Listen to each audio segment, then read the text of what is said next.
teman-teman, perkenalkan nama saya Giuseppe Alexander Aron de Joja dari semester 4 MIPA 1 SMAS Katolik Baktiar Samomire. Pada kesempatan kali ini, saya akan membahas tentang peranan Muhammad Yamin dalam memperjuangkan kemerdekaan Indonesia. Seperti apa peranannya? Yuk simak video berikut ini. Muhammad Yamin lahir di Sawalunto pada tanggal 23 Agustus 1903. Ayahnya bernama Usman Gelar Bagindo Chatib yang semasa hidupnya bekerja sebagai mantri kopi. Ibunda Muhammad Yamin bernama Siti Saadah, berasal dari Padang Panjang, sebuah kota tidak jauh dari Bukit Tinggi. Muhammad Yamin menikah dengan Raden Ajeng Sundari Merto Tatmojo pada tahun 1934. Beliau dikaruniai seorang putra laki-laki bernama Dang Rahdian Sinajangsi Yamin. Pada saat itu, Muhammad Yamin sudah aktif berjuang di lapangan politik praktis sejak usia muda. Bukankah Muhammad Yamin pada tahun 1919 ketika berusia 16 tahun sudah menjadi anggota pimpinan Jong Sumatrenanen Bon? Dan bersama pemimpin-pemimpin dan segenap anggota Sumatrenanen Bon sudah memikirkan soal-soal politik, setidak-tidaknya sudah menyiapkan diri untuk terjun dalam pergerakan di lapangan politik.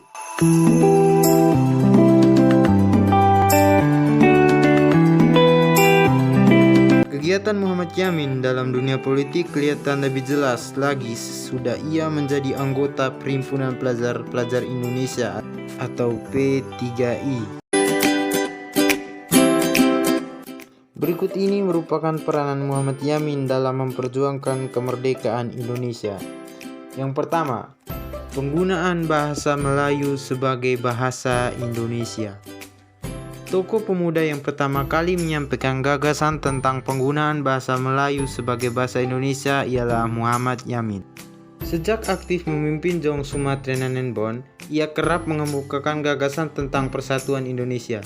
Sebagai seorang penyair, Muhammad Yamin meyakini bahwa salah satu cara untuk bisa menyatukan bangsa adalah lewat bahasa. Pada Kongres Pemuda 1 yang dilaksanakan 30 April hingga 2 Mei 1926, Muhammad Yamin menyampaikan pidatonya yang bertajuk "Kemungkinan bahasa-bahasa dan kesusasteraan di masa mendatang". Isi dari pidato tersebut adalah Muhammad Yamin menggagas agar bahasa Melayu dijadikan sebagai bahasa persatuan.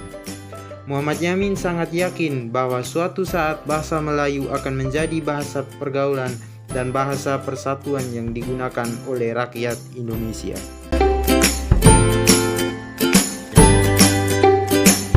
Yang kedua, menyusun naskah Sumpah Pemuda. Sumpah Pemuda adalah janji para pemuda yang diucapkan ketika Kongres Pemuda II digelar di Jakarta pada 28 Oktober 1928.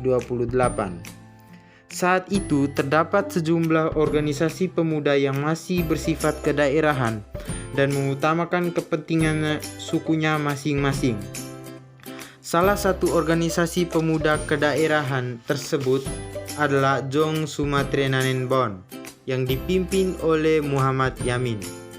Seiring berjalannya waktu, para kelompok muda mulai menyadari untuk menyatukan perjuangan demi kepentingan bangsa, tidak lagi mengutamakan kepentingan sendiri.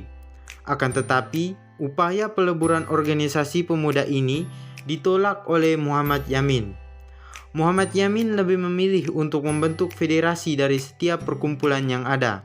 Alasannya, karena perkumpulan dari setiap daerah diyakini lebih bisa bergerak leluasa tanpa ada aturan yang membatasi pergerakan.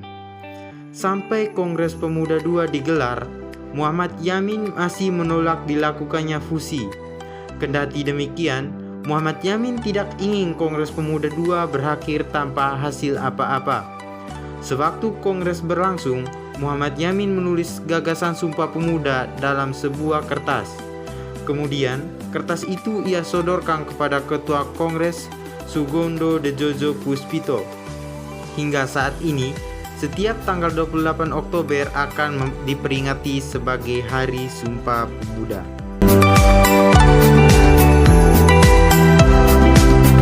Yang ketiga, tokoh perumus Pancasila.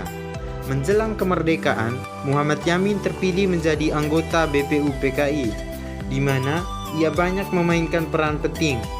Ia menjadi salah satu dari 3 tokoh yang merumuskan dasar negara Indonesia dalam sidang BPUPKI pada 29 Mei 1945.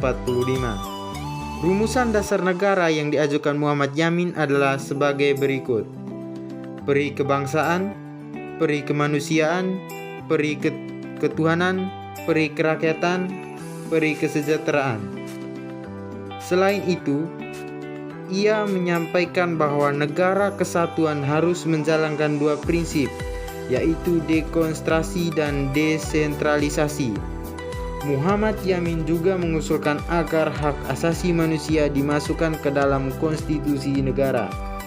Setelah BPUPKI, Muhammad Yamin diketahui menjadi anggota PPKI dan Panitia 9 yang merancang pembukaan Undang-Undang Dasar 1945. Sekian dan terima kasih. Panggal.